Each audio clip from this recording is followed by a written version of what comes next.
What's up everyone, welcome back to the channel. Today I'm going to be bringing you a quick, no-nonsense review for The Conjuring Last Rites, which is supposedly the final entry in this long-running horror series that once stood so strong among its competition in the paranormal/supernatural horror genre, and has only grown more and more mediocre as the years have gone by. I think the first entry in this series, The Conjuring from 2013, actually did something very important for this genre in that it proved that you can still do old tricks and make them effective. I still think it's an excellent film and quite scary, despite the fact that it doesn't really bring anything distinctly or radically new to the genre. James Wan is just great at what he does. He knows how to build suspense. He knows how to set the stage for these events and really linger on the tension. And that's what separates the original Conjuring and the first sequel apart from pretty much the entirety of the other films in the franchise, because I don't think a single one of them has really lived up to those first two films. I thought Annabelle Creation was decent. The rest, it's all a blur to me now. Perhaps you're going into Last Rites hoping that it will recapture the glory days of the franchise. What kept me from doing so?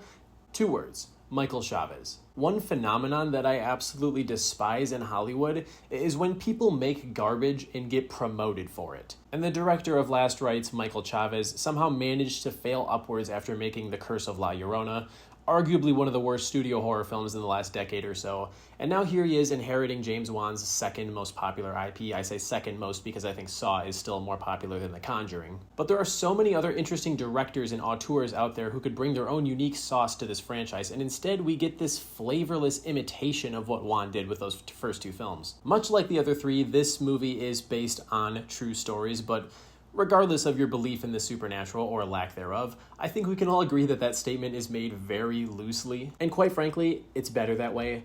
I've absolutely adored Patrick Wilson and Vera Farmiga as the fictional versions of Ed and Lorraine Warren over the last decade or so. But if you do enough digging into their personal lives, they were grifters at best, and at worst, well... Anyways, this one is set in 1986. The Warrens are at the tail end of their career, but just as they start to consider permanent retirement from working on these cases, something more sinister than anything they've ever encountered draws them to yet another haunted house. As a whole, I think The Conjuring Last Rites does the Warrens justice, but not the demons that they're hunting. That's the best way that I can summarize it. I was truly surprised by how much time is spent devoted to building these characters, fleshing them out as a family, and not just Ed and Lorraine, but also their daughter Judy, who is now in her 20s, played here by Mia Tomlinson. I don't think I've ever seen her act in anything before, and I was pleasantly surprised by how much of an emotional core she brings to the story. Say what you want about Chavez and his uninspired direction, but I do think he has some degree of understanding of why people enjoy watching these characters do what they do, and some of that does follow the series all the way through all 4 main entries. With that said, I almost feel like it's too sentimental at times. This movie is 2 hours and 15 minutes long, and so much time is spent away from the supernatural stuff that it's almost like the casual viewer might wonder if they stumbled into the wrong auditorium and are, instead of watching a horror movie, watching a family drama about 2 parents trying to come to terms with their daughter coming of age and trying to get married. And because the sequences with the Warrens are intercut with this other family in Pennsylvania being terrorized by spirits,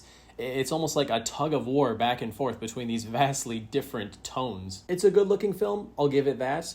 Everything is drenched in the 80s glamour that I would consider a weakness of mine. If you put that in your movie, I'm automatically going to like it a little bit more because it just feels so embedded in the time period that it's set in. But perhaps the most frustrating thing about this Conjuring film, and it has this in common with The Devil Made Me Do It, the previous entry, is that it's just not that scary. I won't sit here and tell you that there isn't a single creepy moment, but for a series that once earned its reputation for being deathly terrifying, I think it's safe to say that the Conjuring movies have gotten rather toothless as they've moved along. I think it often comes down to the simple fact that Chavez doesn't know how to set the stage and build tension the way Wan did so effortlessly in those first 2 films.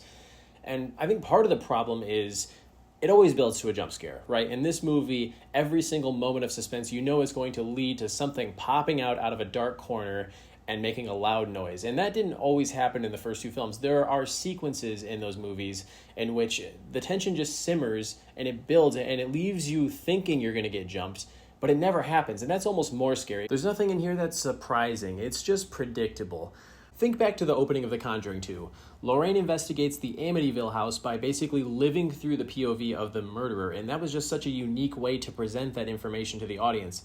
In this movie, she just walks into the master bedroom of this house for 5 minutes and walks back downstairs and immediately explains in detail what happened in the home and what these spirits want to everyone. It was such a lame, boring way to convey exposition to the audience. I also feel that this script lacks attention to detail, and that is something that I pick up on. For instance, early on in the film, there's a sequence in which a little girl is playing with like a wind-up doll, and this spirit terrorizes her with this doll, and then 2 scenes later, she's seen playing with it again. It just doesn't make sense to me. No child would ever pick that damn thing up again. For all intents and purposes, this does appear to be the end of the franchise. The way the story wraps up for the Warrens, I feel like this could be their curtain call. Could they bring them back and tell like prequel stories? Of course they could, but this is supposed to be the final case, and because of that, they hype up this new demon as being the most horrific thing these characters have ever faced. And that never translates on screen. It feels like they're trying to tell you something that isn't there at all. So in the end, I shrugged my shoulders through a large portion of this film. It's 2 hours and 15 minutes, and I just don't think there's quite enough there for it to be worth your money unless you're a diehard fan of this series. And even then, you might be a little bit let down. It has its moments, don't get me wrong. This is far from the bottom of this franchise, especially when films like The Nun 2 and Annabelle and The Curse of La Llorona exist. But unfortunately, I think it's about as mediocre as The Devil Made Me Do It. I'm going to give The Conjuring Last Rites 2.5 stars. I still don't really feel that much disappointment, and I think it's because I went into this not expecting it to be great, just given the track record of its director and the trajectory of this series over the years. But I know there are a lot of diehard fans out there that adore this series, and if you are one of those people and you managed to catch the film, I'm very curious to see what your thoughts are. So drop them down in the comments below, hit that like button, and subscribe if you want to see more content like this. I'll catch you guys in the next review. See you later.